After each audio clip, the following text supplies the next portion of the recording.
चलते हैं हम टॉपिक पर। सबसे पहले देखेंगे हम खनिज के बारे में देखते हैं। स्लाइड पर चलते हैं हम। सबसे पहले देखते हैं खनिज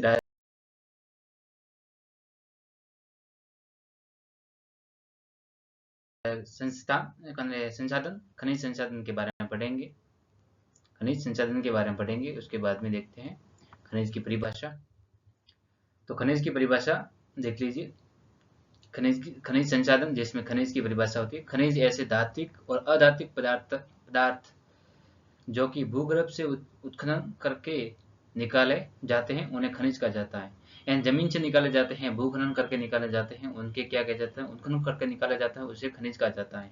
कौन से होते हैं? तो धात्विक होते हैं, अधात्विक पदार्थ होते हैं, उनको खनिज कहा जा सकता है। ये आपको परिभाषा समझ में आ गई होगी। उसके आगे चलते हैं। उसके बाद में खनिज के दो प्रकार होते हैं। खनिज दो प्रकार के होते हैं, धात्विक खनिज और अधात्विक खनिज। धात्विक खनिज और अधात्विक खनिज। धात्विक खनिज और अधात्विक खनिज। और धात्विक खनिज अधात्विक खनिज दो प्रकार खनिज होते हैं उसमें। उसके बाद में देखते हैं। अब धात्विक खनिज और अधात्विक खनिज में कौन सा अंतर क्या क्या है, तो उस देख लेते हैं एक बार। ये क्वेश्चन भी आरएस में लिखित में पूछा जा सकता है 2 नंबर के अंदर। ये दो टॉपिक पूछ सकते हैं, तो इसे देख लेते हैं पहले। धात्विक खनिज में होता है कि ऐसे खनिज जिन्हें ही गलाने पर धातु प्राप्त होती है। ऐसे खनिज जिसमें गलाने पर धातु प्राप्त होती है, वो कौन से होते हैं? धात्विक खनिज होते हैं। और अधात्विक खनिज होते हैं ऐसे खनिज जिन्हें गलाने पर धातु प्राप्त नहीं होती है, वो कौन से होते हैं? अधात्विक खनिज होते हैं। उसके बाद में है इसकी प्राकृतिक तन्य नम होती है, यानी नमी होती है। प्राकृतिक तन्य नमी होती है। उसमें है क्षणभंगुर होता है, यानी ये तन्यता, यानी ये फैल जाता है और ये फैलता नहीं है, क्षणभंगुर हो जाता है। इसकी परत बनती है और इसकी परत नहीं बनती है। ये गलने के बाद आकार लेता है और इसी गल आकार नहीं ले पाता है। उसमें से तीसरा पॉइंट है, इस पर शॉट या प्रहार करने पर वह टूटते नहीं है, बल्कि फैल जाते हैं।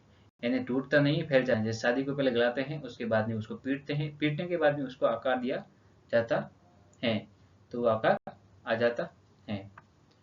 और उसके बाद में आगे देखते हैं। तो उसके बाद में इन पर शॉट पर प्रहार करने पर ही ये फैलते नहीं है, बल्कि बिखर जाते हैं। ये जो अधात्विक खनिज होते हैं वो फैलते नहीं जाते हैं। ये आपको समझ में आ गया होगा, तीसरा पॉइंट।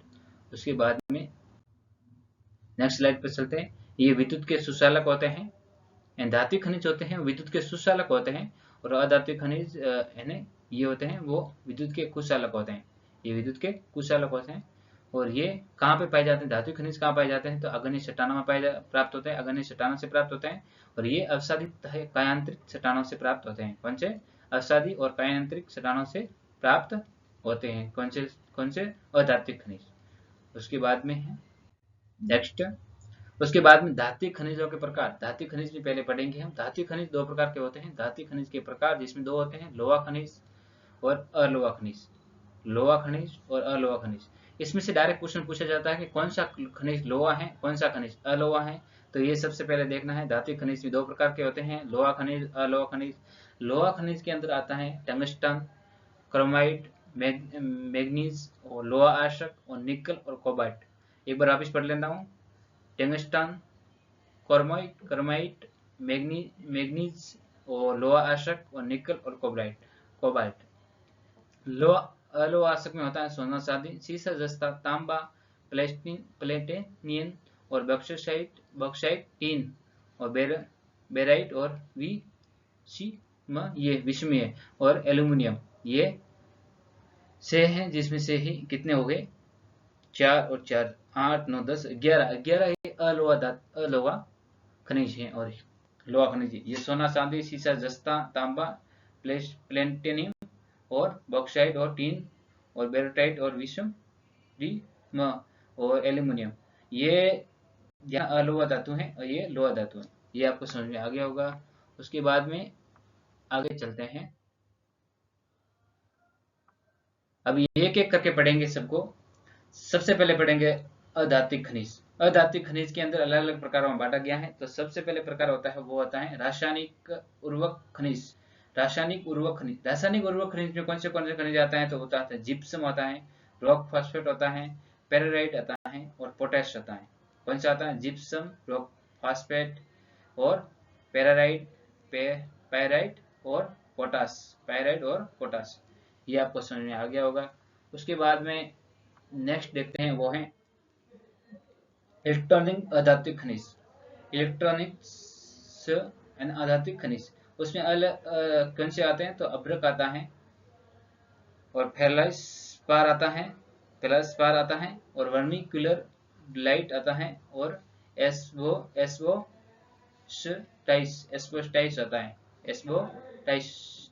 एस्बोस्टाइस आता है और फेराइट और वर्मिकुलर लाइट और अभ्रक। ये इलेक्ट्रॉनिक खनिज है। कौन सा है? इलेक्ट्रॉनिक खनिज है। उसके बाद में नेक्स्ट देखते हैं, नेक्स्ट कौन सा है? तो बहुमूल्य पत्थर। बहुमूल्य पत्थर में कौन सा आता है? तो हीरा आता है, पन्ना आता है, तांबड़ा आता है और फ्रोजा और सुलेमानी पत्थर आते हैं। ये बहुमूल्य पत्थरों के अंदर हीरा, पन्ना, तांबड़ा, फ्रोजा और सुलेमानी पत्थर आते हैं। ये बहुत ही इंपॉर्टेंट है, ये पूछे जाते हैं, ये डिटेल में पढ़ेंगे। हीरा, पन्ना, तांबड़ा, फ्रोजा और सुलेमानी पत्थर, ये सब हम पढ़ेंगे। हम देखते हैं इमारती पत्थर। इमारती पत्थर में क्या क्या आता है? तो संगमरमर का पत्थर आता है, ग्रेनाइट आता है और लाइमस्टोन आता है, सोपस्टोन आता है, तो कोटा स्टोन आता है। कौन सा हो गया? संगमरमर हो गया, कोटा स्टोन, ग्रेनाइट हो गया और लाइमस्टोन हो गया और सोपस्टोन हो गया और कोटा स्टोन हो गया। ये किस में आता है? तो ये इमारती पत्थर में आता है। किस में आता है? इमारती पत्थर में आता है, इमारती पत्थर में आता है। ये आपको समझ में आ गया होगा। संगमरमर, ग्रेनाइट, लाइमस्टोन और सोपस्टोन और कोटा स्टोन। ये अभी तो उसके देखते प्रकार देख रहे हैं, उसके बाद में एक एक को डिटेल में पढ़ेंगे। उसके बाद में है मिट्टियाँ। मिट्टियाँ कौन सी होती है? तो मुल्तानी होती है, फायर कलय होती है और वॉल कलय और अन्य धात्विक खनिज, ये भी पढ़ेंगे। और मिट्टियाँ मुल्तानी पढ़ेंगे, फायर कलय पढ़ेंगे और वॉल कलय ये पढ़ेंगे। उसके बाद में आगे देखते हैं, आगे है ईंधन। ईंधन खनिज, जिसमें कोयला पढ़ेंगे, प्राकृतिक कोयला पढ़ेंगे और पेट्रोलियम पढ़ेंगे और प्राकृतिक गैस पढ़ेंगे। ये ईंधन खनिज में होता है, कोयला, पेट्रोलियम, प्राकृतिक गैस। उसके बाद में आणविक खनिज। आणविक खनिज भी पढ़ेंगे, यूरेनियम और थोरियम, यानी यूरेनियम, थोरियम और बोरोलियम और लिथियम, ये आणविक खनिज में आता है। यूरेनियम, यूरेनियम और बोरोलियम और लिथियम, ये सब इसमें पढ़ेंगे।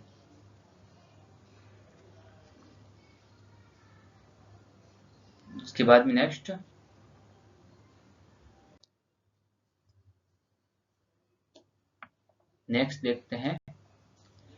देखते हैं अभी राजस्थान के बारे में। तो राजस्थान को खनिज का अजायब घर कहा जाता है। राजस्थान को क्या कहा जाता है? खनिज का अजायब घर कहा जाता है। क्या कहा जाता है? राजस्थान को खनिजों का अजायब घर कहा जाता है। क्या कहता है? अजायब घर। एक क्वेश्चन पूछा जाता है कि राजस्थान को खनिज का अजायब घर कहा जाता है। और इसको एक और को भी कहा जाता है रतन गर्भा वसुंधरा भी कहा जाता है। रतन गर्भा वसुंधरा भी कहा जाता है। किसको? खनिज को। अब राजस्थान में देखेंगे कितनी खनिज हैं, उसके बारे में देखेंगे। तो वर्तमान में राजस्थान में 81 प्रकार के खनिज, राजस्थान में 81 प्रकार के खनिज का भंडारण पाया जाता है। कितने प्रकार के? तो 81 प्रकार के खनिजों का भंडार पाया जाता है राजस्थान के अंदर। ये क्वेश्चन पूछा जाता है डायरेक्ट, 81 प्रकार का खनिजों का भंडार राजस्थान में पाया जाता है। उसके बाद में 44 प्रमुख है, 23 लघु है, 14 गौण है। प्रमुख 44 है, 23 लघु है, 14 गौण है। उसके बाद में वर्तमान में अभी राजस्थान में कितने खनिज निकाले जाते हैं उसके बारे में देखेंगे। तो वो है जिसमें से 58 प्रकार के खनिजों का राजस्थान में उत्खनन किया जाता है, निकाले जाते हैं। जिससे प्रधान खनिज होते हैं वो 22 प्रकार के होते हैं, गौण खनिज 37 प्रकार के होते हैं। ये 58 प्रकार के खनिज राजस्थान में अभी वर्तमान में निकाले जाते हैं।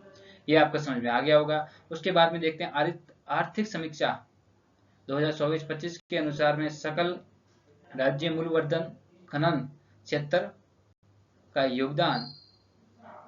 योगदान कितना है? तो वो कितना है, वो आगे देखते हैं। इसमें तो स्तर मूल्य कीमतों पर है 3.59 यानी 59%। स्तर मूल्यों पर कितना है? 3.59%। और प्रचलित कीमतों पर कितना है? तो 3.30% है। 3.30% है राजस्थान के अंदर खनिज का। ये आर्थिक समीक्षा का डाटा है। उसके बाद में आगे देखेंगे। और खनिज खनिज उत्पादन उत्खनन द्वितीय क्षेत्र का ही उद्योग के अंतर्गत आता है। खनिज किस में आता है? तो खनिज आता है द्वितीय क्षेत्र में आता है खनिज, और ये द्वितीय क्षेत्र में खनिज को पूछा जाता है। उसके बाद में नेक्स्ट देखेंगे। अब राजस्थान का भारत में कुल खनिज उत्पादन कितना प्रतिशत है? तो 12% है। राजस्थान का भारत में कुल खनिज उत्पादन में 12% योगदान है। यानी भारत के अंदर राजस्थान से खनिज का कितना प्रतिशत योगदान देता है? तो कितना देता है? 12% भारत के अंदर राजस्थान योगदान देता है। उसके बाद में राजस्थान में खनिजों के पट्टे की ई नीलामी करने वाला पहला राज्य कौन था? यानी राजस्थान में खनिजों के पट्टों की ई नीलामी करने वाला पहला राज्य था। यानी ई नीलामी पट्टों की करने के लिए पहला राज्य कौन सा बना था? तो राजस्थान बना था। कौन सा? राजस्थान बना था। उसके बाद में देखते हैं। तो प्रधान खनिज में कितने पट्टे हैं? तो 145 पट्टे हैं प्रधान खनिज के अंदर। अप्रधान खनिज के अंदर 16,962 पट्टे दिए गए हैं। 16,962 पट्टे दिए गए हैं कितने? तो अप्रधान खनिज के अंदर। और खदानों के लाइसेंस कितनों के पास में है? तो ये है 17,185 के पास में। कितने? 17,185 के पास में खदानों के लाइसेंस है। और प्रधान खनिज कितने हो गए? 145। और अप्रधान खनिज 16,962 पट्टे हैं ये। और खदानों के लाइसेंस कितनों के पास में है? तो 17,185 के पास में लाइसेंस है। ये आपको समझ में आ गया होगा। और नीलामी के बारे में राजस्थान का पहला राज्य है। राजस्थान कौन सा है? पहला राज्य है। ये भी आपको समझ में आ गया होगा। अभी आगे चलते हैं। तो राजस्थान में कुल भौगोलिक क्षेत्रफल का 1% से भी अधिक का 1% से भी का 0.68% भाग उत्खनन गतिविधियों में प्रचलित है। कौन सा? तो इसने कि राजस्थान में कुल भौगोलिक क्षेत्रफल है उसमें से 1% से भी का 0.68% ही भाग उत्खनन के लिए प्रसिद्ध है। 0.68% ही भाग में उत्खनन निकाला जाता है, गतिविधियां की जाती हैं। इतना ही प्रसिद्ध भाग है इसके अंदर है। उसके बाद में नेक्स्ट चलते हैं। उसके बाद में अभी ये इंपॉर्टेंट स्लाइड है, इसको ध्यान से देखना है। सबसे पहले देखते हैं राजस्थान में कौन से खनिज किस नंबर पे हैं। तो वो ये इसमें से क्वेश्चन अपने की पूरी संभावना होती है। जिसमें से सबसे पहले देख रखा है निम्न में से राजस्थान का स्थान कौन सा है? तो खनिज उत्पादन की दृष्टि से कौन सा है? तो तीसरा स्थान है। कौन सा है? खनिज उत्पादन की दृष्टि से राजस्थान का कौन सा स्थान है? तो तीसरा स्थान है। खनिज भंडारण की दृष्टि से राजस्थान में भारत में राजस्थान का कौन सा स्थान है? तो दूसरा स्थान है। और खनिज उत्पादन के मूल्य की दृष्टि से तीसरा स्थान है। और खनिज के राजस्व प्राप्ति की दृष्टि से 5वां स्थान है। कौन सा? 5वां स्थान है। और खनिजों की सर्वाधिक किस्मों की दृष्टि से तो कौन सा स्थान है? पहला स्थान है। और संसूचित खानों की दृष्टि से कौन सा है? तो ये 8वां स्थान है। कौन सा? 8वां स्थान है। ये आपको देख लीजिए पूरी स्लाइड में। एक बार कैमरा बंद कर देता हूँ। तो खनिज उत्पादन की दृष्टि से कौन सा हो गया? तीसरा स्थान हो गया। भंडारण की दृष्टि से दूसरा स्थान हो गया। उत्पादन मूल्यों की दृष्टि से तीसरा स्थान हो गया। और राजस्व प्राप्तियों की दृष्टि, राजस्थान में राजस्व प्राप्ति यानी कितना वसूली करते हैं, पैसे कितने कमाने खनिज से, उसमें कितना स्थान है? तो 5वां स्थान है। और सर्वाधिक किस्मों की खनिज कहाँ से निकलती है? तो राजस्थान में प्रथम स्थान। राजस्थान का सर्वाधिक किस्मों की खनिज किस्मों कहाँ पे है? तो राजस्थान में फर्स्ट स्थान है। और उसके बाद में संसूचित खानों की सूची में दृष्टि से तो 8वां स्थान है। कौन सा है? 8वां स्थान है। ये भी आपको समझ में आ गया होगा। उसके बाद में नेक्स्ट हम पढ़ेंगे अधात्विक खनिजों की दृष्टि से फर्स्ट स्थान है। कौन सा? अधात्विक खनिजों की दृष्टि से राजस्थान का कौन सा स्थान है? फर्स्ट स्थान है। कौन सा? फर्स्ट स्थान है। और लोहा धात्विक खनिजों की दृष्टि से मूल्य की दृष्टि से 4वां स्थान है। कौन सा? 4वां स्थान है। यानी लोहा धात्विक खनिजों की उत्पादन की मूल्य की दृष्टि से 4वां स्थान है। अलोहा धात्विक खनिजों की उत्पादन की मूल्य की दृष्टि से तो पहला स्थान है। ये 3 पॉइंट याद रखना है। अधात्विक खनिजों की दृष्टि से फर्स्ट स्थान है और लोहा अधात्विक खनिजों की उत्पादन मूल्यों की दृष्टि से चौथा स्थान है। अलोहा धात्विक खनिजों की उत्पादन की दृष्टि से मूल्य की दृष्टि से फर्स्ट। ये भी आपको समझ में आ गया होगा। चलते हैं नेक्स्ट स्लाइड पर। उसके बाद में है राजस्थान में निम्न प्रकार के खनिज एक में एकाधिकार रखता है। राजस्थान निम्न प्रकार के खनिजों में एकाधिकार रखता है। तो कौन सा है? सीसा जस्ता जिसे 100% रखता है, सीसा जस्ता, और वेलोस्टोनाइट में इसमें से 100% रखता है, ये एकाधिकार रखता है। सेलोनाइट इसमें भी 100% एकाधिकार रखता है। तो तीनों में रखता है, सीसा जस्ता में रखता है और वेलोस्टोनाइट के अंदर रखता है और सेलोनाइट के अंदर रखता है एकाधिकार। उसके बाद में देखते हैं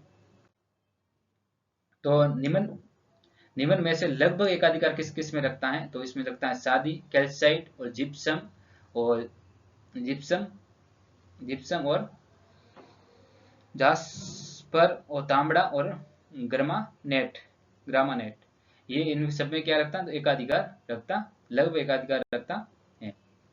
उसके बाद में नेक्स्ट देखते हैं। नेक्स्ट के अंदर है राजस्थान में निम्न में खनिजों का प्रथम स्थान प्राप्त है। राजस्थान में उत्पादन की दृष्टि से, भंडारण की दृष्टि से राजस्थान में ये प्रथम स्थान पे कौन से? सबसे पहला कौन सा है? संगमरमर, रॉक फास्फेट, टंगस्टन, एस्बेस्टॉस और बेलोक्लोन, फायरक्लोन और लाइमस्टोन और फेल्सपार और फ्लोराइड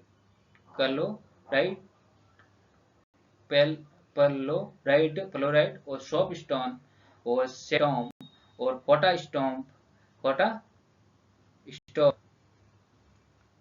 स्टॉप और उसके बाद में खड़िया मिट्टी और स्टैक्स या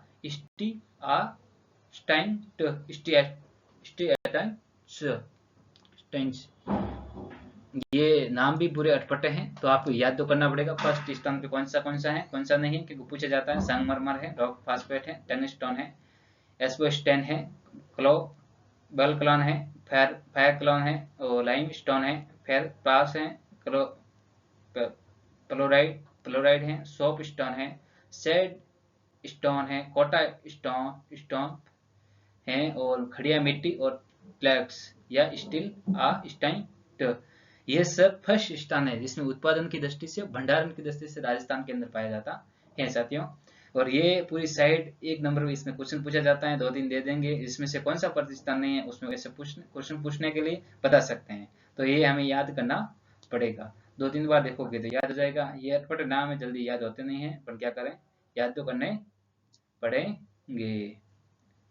उसके बाद में ये वीडियो थोड़ा बड़ा हो गया। आगे की क्लास, नेक्स्ट क्लास इसमें करेंगे। सेकंड पार्ट में आप देख सकते हैं, बहुत बढ़िया से आगे और भी समझा रखा। एक खनिज को हम अच्छी तरह से पढ़ेंगे, उसमें देखेंगे। यदि वीडियो पसंद आए तो लाइक करना है, शेयर करना है, अपने दोस्तों के साथ में भेजना है और अपने छोटे भाई का सपोर्ट करना है। जय हिंद, वंदे मातरम, धन्यवाद।